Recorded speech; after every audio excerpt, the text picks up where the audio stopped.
I am the Tofu Golem. Please enjoy the video. You begin by establishing a reliable baseline. This tells you what to fix. Run an ISB speed test and save download, upload, and latency numbers.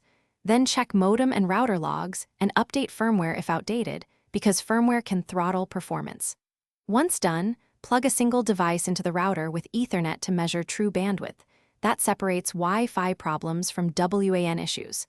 Make sure to note times of day, too, as peak congestion skews results.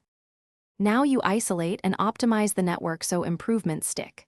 Start by disconnecting or powering down non-essential devices, then retest to see load impact. That identifies saturated clients. Next, tune Wi-Fi. Change channels, reduce channel width if interference is high, and set CoS to prioritize real-time apps. Adjust MTU if fragmentation appears. Also inspect physical layer. Replace cheap or damaged Ethernet cables with Cat5e or Cat6, and swap switch/router ports to rule out hardware faults before advanced steps. To finish, apply final fixes and prepare a troubleshooting plan. If tests show WAN limits, call your ISB with your measurements and request line checks or a higher tier plan. Replace the modem if recommended.